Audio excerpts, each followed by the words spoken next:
Hi, I'm Max Keiser. This is the Keiser Report. Today we're going to be talking all about copyright. Stacey? Sounds exciting, Max. First headline, why the movie industry can't innovate, and the result is SOPA. SOPA is the Stop Online Piracy Act, but the article mentions that the total 2011 movie industry revenue was $87 billion. $30 billion of that was from box office, and only a third from the U.S. The other $57 billion came from sources that the studios at one time claimed would put them out of business. Pay-per-view TV, cable and satellite channels, video rentals, DVD sales, online subscriptions, and digital downloads. Well, Hollywood is run by horrible business people. There are two industries in America that attract the worst management talent in America. One is the banking industry, as we see the incredible collapse of that industry due to pea-brained, overrated managerial nincompoops. The same thing in Hollywood. As a matter of fact, Hollywood is not even a business. It's just a way for rich guys to get dates. And they don't mind if they lose incredible amounts of money. And it's run principally by corrupt bankers. But they can't innovate. They're not there to innovate.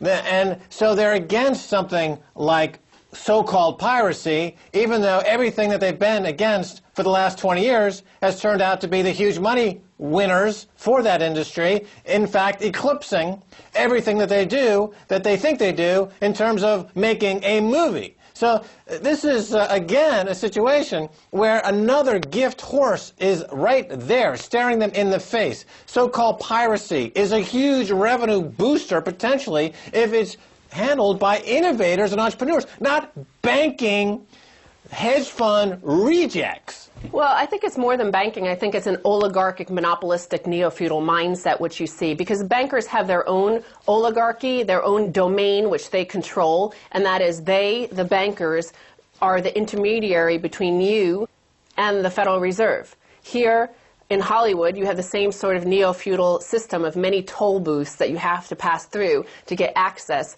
to making a film, essentially. Well, it's a monopoly that centers around, a lot of people think it's a distribution monopoly, but I would posit that it's really around the agencies, the talent agencies, like the William Morris, which changed its name to some other agency name now, Endeavor or something like this, because this is why they drive the price of talent up to these multi-tens of millions of dollars per film, because in Hollywood, the fees are based on size of budget. Now, this is, again, the connection with Wall Street. Wall Street gets paid on the size of the debts that they create, and Hollywood gets paid on the size of the budgets for the films that they create. So they both are in the business of creating bloated, risk-filled entities that they scarf off the fees from the top and then let the effects of this bloated debt bomb or Hollywood copyright cartel, which is an effective collective lobotomy when they allow for copyright to be extended every 20 years, as with the case of Disney, etc. So let's go back over these numbers here. Let's talk about the economy of Hollywood. Here they're saying that the total revenue was $87 billion. Let's first put that into context. On Wall Street, total remuneration was $156 billion. So it's half the size of just the income of Wall Street bankers. That's how tiny it is. And yet, do Wall Street bankers have immigration and customs enforcement knocking on people's doors, taking their property, and locking it away for years on end with no recourse? Oh, you're talking about the MPAA? RIAA, all these guys, they have access to ICE, Immigration and Customs Enforcement. We're going to go over some of those stories. But this new SOPA law also would put away somebody for 5 years in federal prison if they stream a film that is illegal to stream online.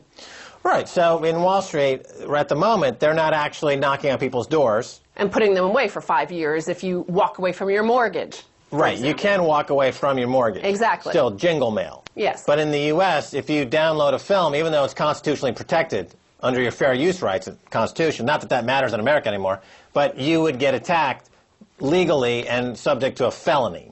That's correct. And 5 years in prison. So let's look at how this happens. An industry that is a fraction of the size of Wall Street, how they get this power. How copyright industries con Congress.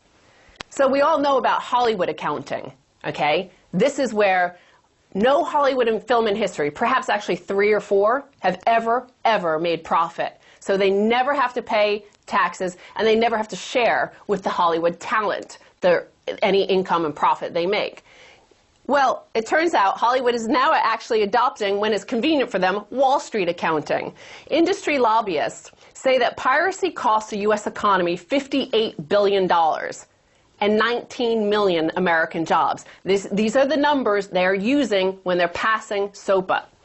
Well, Cato looked at the numbers, and they found that they're applying this Wall Street accounting. So they take, for example, here I have this $10 DVD. I've sold it. Now, the Hollywood studio pays $7 to the manufacturer, $2 to the shipper, as an example. But they're counting that as $19 of revenue. And when you strip away all of the multiplier effect they put onto their income, it's actually $6.1 billion, of which only $446 million is in America. Their actual damages are non-existent. They don't have any damages when you do the actual accounting. But yet, they are willing to violate the Constitution. They're willing to create new laws that are threatening the whole integrity of the Internet, the whole peer-to-peer network effect of the Internet. You got Joe Lieberman in Connecticut who wants to create an Internet kill switch, which would, by the way, kill Google, kill Facebook, kill Twitter, to protect a few guys in Hollywood who couldn't get laid in New York. So they moved to L.A. Okay? For a little bit of this stuff. That's all they're interested in. They like the blonde surfer babes, so they're willing to throw America under the bus. It's unconscionable. So now Cato then looks at some information from the General Accounting Office. The actual GAO has looked at the figures from the Hollywood industry and what their allegations are about how much wealth they bring to the U.S. economy. And what they found is that actually, so they say $446 million is lost in revenue and income in the U.S. from illegal downloading. But what they found is that actually 80% of illegal downloaders wouldn't have paid for it. So that's not lost income because they wouldn't have bought it anyway. So they happened to just listen to it for free, but it didn't cost. There was no cost taken from the economy.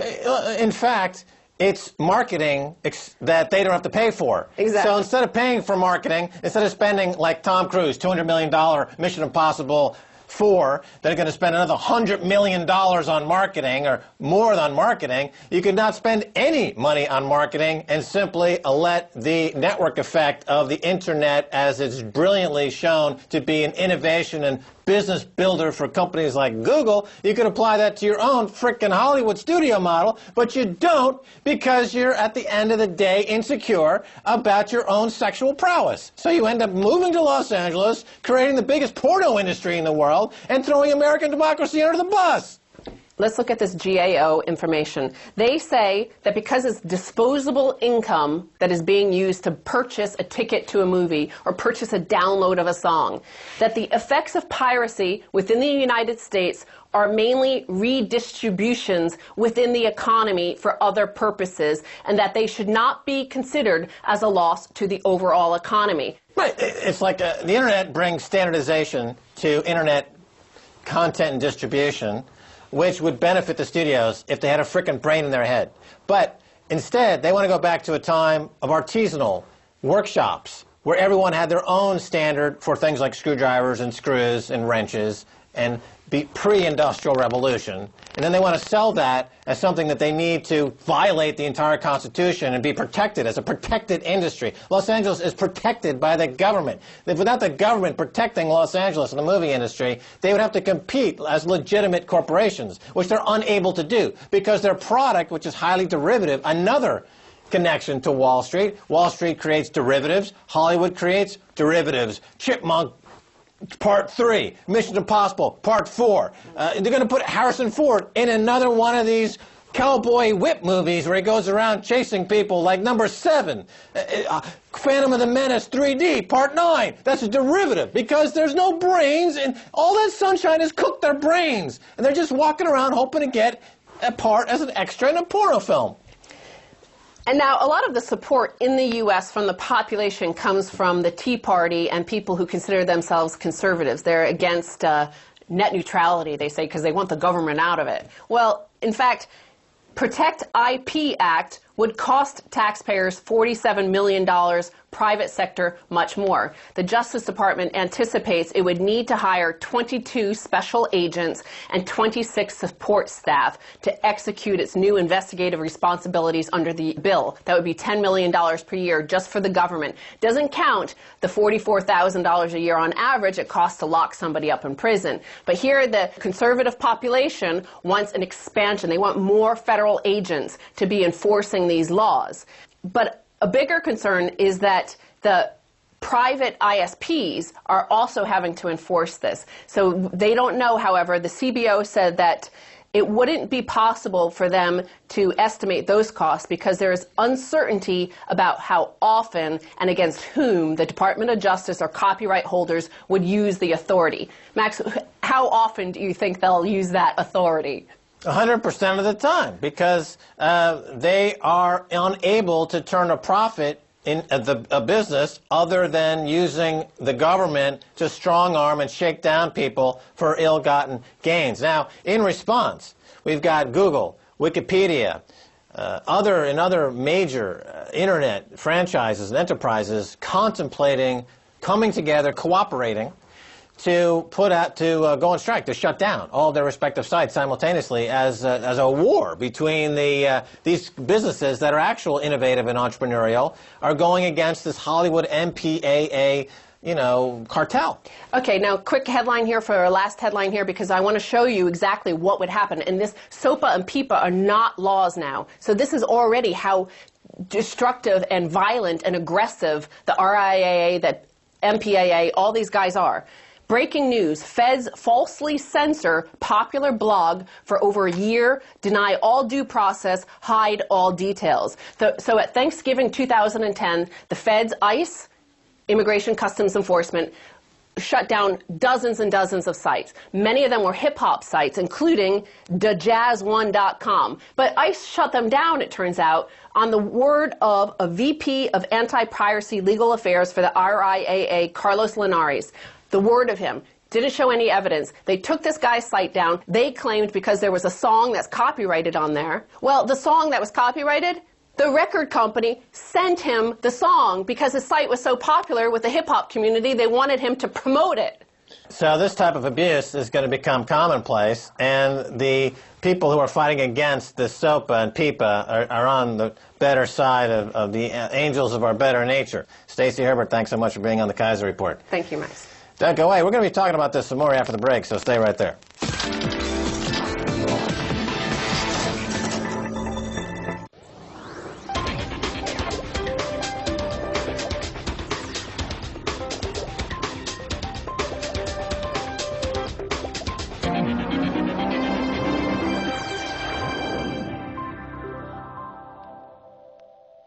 If they shoot something inappropriate for public, they can easily be shot by accident. The casualties of war, okay? I wish it would have never happened, but it has happened. In a war, a TV camera becomes an unnecessary witness. For their own safety, all foreign nationals, including journalists and inspectors, should leave Iraq immediately. And it's clear what happens with such witnesses. I got him on my site. Camera 1 ready. At my command. Ready. He's Check sound. Heat is on. Fine. You're on On the way. Shooting versus shooting on RT.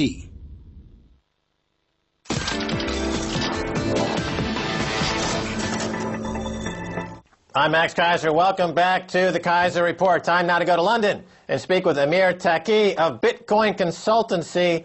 Amir, welcome back to the Keiser Report. Hey, Max. All right, now, Amir, aside from acting as a Bitcoin consultant, you were a computer programmer, video game developer, and a hacker. You recently wrote an article, "The Future Cannot Exist Without the Past." Tell us about how the internet and software started out as an essentially libertarian free movement and how we got to where we are today. Okay, so you mentioned just now about hackers. The one thing to realize is that a lot of people think hackers are people who break into computers. So this is a term that's been, abused and bandied around incorrectly. So a hacker is someone who has a love of technology and a playful curiosity, a scientific inquisitiveness about technology. So a lot of the technology that we have today, that we use and is very fundamental to our lives, was made by hackers, was made by individuals on the internet. Okay, so the term hacker then is inaccurately pejorative. I mean, you could call Thomas Edison and Albert Einstein were, in their own way, hackers. So, anyone who has got a curiosity or an entrepreneurial bent is essentially a hacker. Now, you write, Amir, that all data should be free. Why?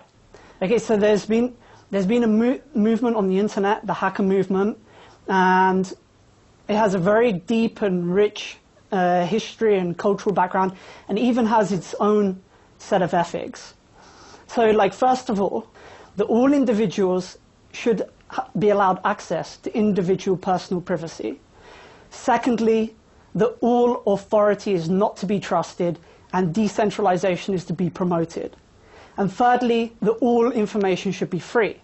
So truth is the ultimate master and judge. Truth holds its own power because of its potential to transform and shape our world. If we live in a democracy where we vote for candidates, then there's no way that you can make adequate political decisions without having the information there. I honestly think that all of the political ideologies today are bankrupt because all of this information that tells us how governments function is hidden. We can take this Platonic ideal of this landscape with information and look at this landscape, and you can see that there's tiny pieces of information that are glowing. And there's economic work that's being put into hiding those information. And you have to think, why are those institutions hiding that information? Well, it's probably because if that information is made public, then it will somehow damage their power. And so if we want to think how can we make things more just, it's by putting the information out there so that consumers or people in a free market can make adequate decisions. You don't live in a free market unless you have the information there in order to make the good decisions. So that's why information is a very important thing. Okay, so let's talk about SOPA and PIPA right now. These are two pieces of legislation making their way around Washington, SOPA being Stop Online Piracy. Now, as you are spelling out here, the situation is that the very small copyright cartel industry, the Hollywood industry, the recording industry, would like to impose their draconian laws referencing information and access information across the vast spectrum of the economy, even though it's going to destroy huge swaths of the economy and undermine the Constitution. And so I would assume that you would be in the camp that considers these pieces of legislation destructive and going against the idea that information should be freely available, correct? So here's the thing. The governments want to destroy the fundamental structure of the internet just so people will maybe buy a few Hollywood movies. But Hollywood movies don't get grassroots candidates elected. Hollywood movies don't overthrow totalitarian regimes. And Hollywood movies don't even contribute that much to the economy. It's something really outrageous when, Vint Cerf, the architect of TCP/IP, the fundamental protocol behind the internet, when Tim Berners-Lee, when Google, Facebook, Twitter, all of these, everybody on the internet is saying that this is going to destroy the internet. And yet they still push ahead with this legislation. It's really disgraceful that here in the UK even, last year, right before the elections, at Christmas, they pushed through the Digital Economy Act without any public debate at all. And only yesterday, now we see, the US, WikiLeaks released a report which was saying that the US was threatening Spain with a trade embargo unless they brought in their own SOPA laws. Yeah, let me touch on that, Amir Taqi. It's pretty clear that the U.S. will begin shutting down websites around the world. So tell us about, as you just pointed out, the situation where the U.S. is trying to strong-arm another country, Spain, to shut down their intellectual property to service Hollywood industry. So tell us about .bit, Namecoin, and other darknet technologies that are emerging in anticipation in this increased digital war. Okay, so there are a number of technologies on the internet which, are anti-censorship tools. And a lot of this legislation is very short-sighted. It's like, okay, there are some people who say that there are bad things on the internet and we should block them. The thing is, they don't realize that now if you start blocking things on the internet, you're creating two classes of people. Those who are allowed to see what actually happens, how things actually are, and those who are only allowed to see a constructed version of reality. So I go back to something like China. In China, what we have is a situation where, if you do something, then you're locked off the internet for a certain amount of time, let's say a day. And what people start doing is instead of speaking out against the government, what they start to say is, oh, I'm not going to make this post on the internet because I will lose my internet access for a day. And so what happens is they start self-censoring themselves. And once enough people in the society are self-censoring themselves, you start to assimilate that point of view. If you imagine that other people are talking among each other, and you are every day listening to other people's points of view and taking them on. Well, if other people's points of view are moderated, well then that starts to change how you think too. And that is basically just a form of large-scale social engineering. I really can't understand, it's like people are almost scared to be out on the fringe nowadays. But it's good to be out there off on the fringe because that's where good ideas come from. It's like people are almost begging the corporations and governments to come and take over their lives.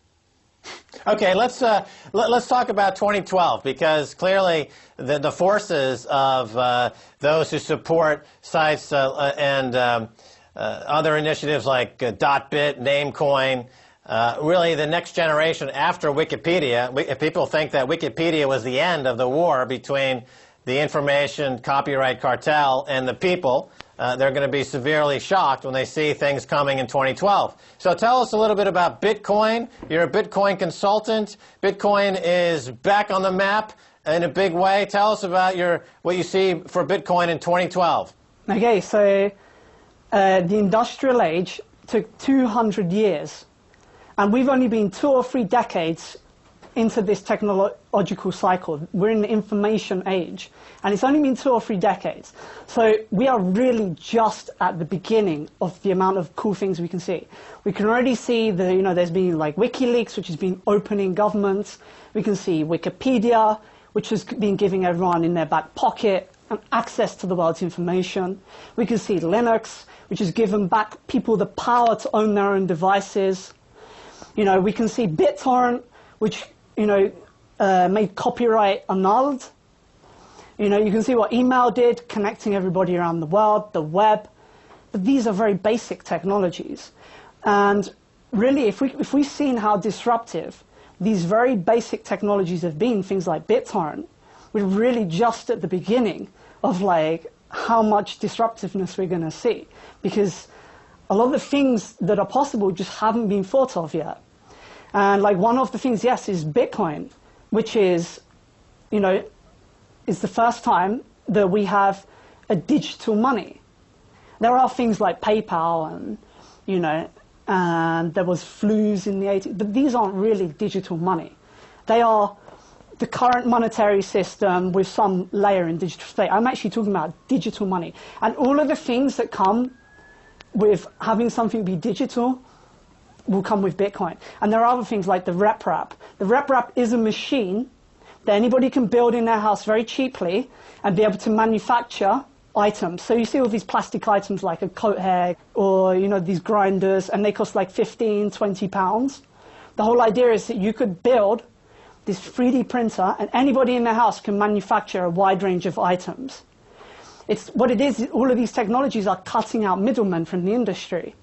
And I really am waiting to see what will happen once things like Bitcoin cut the middlemen out of the finance industry, or things like the rep rap, which would be cutting middlemen out of the manufacturing industry, or any other types. There's even open source ecology. Okay, Amir, we've only got about 30 seconds. I just want to cover the basic selling points, if you will, on Bitcoin. Basically, so people understand why this is important. Number one, it's completely anonymous, which is important because as we move from a cash society to a cashless society dominated by credit card companies, transactions are completely recorded by the copyright cartel and the Pentagon. So it's anonymous, which is good. Number two, it's completely decentralized, unlike the Federal Reserve System, which is single point of failure and run by a Politburo. Number three, it's extremely portable, so you can have a thumb drive with an unlimited amount of money on that thumb drive, $100,000, $1 million, $10 million, which is very handy in this day and age. What are a couple of the other selling points before we wrap it up? Bitcoin is democratic money. That's the most important point. It's incorruptible because it's decentralized. Nobody owns infrastructure for the network. And you can't have something outrageous. Like I saw on your show last month, you said that another bailout for £10 billion has been given to the banks. You know how much it costs NASA? The budget for NASA is per year? £10 billion. And they take us to the moon. They're talking about putting people on Mars. And we just piss away the money to the bank. Just give the money to the banks.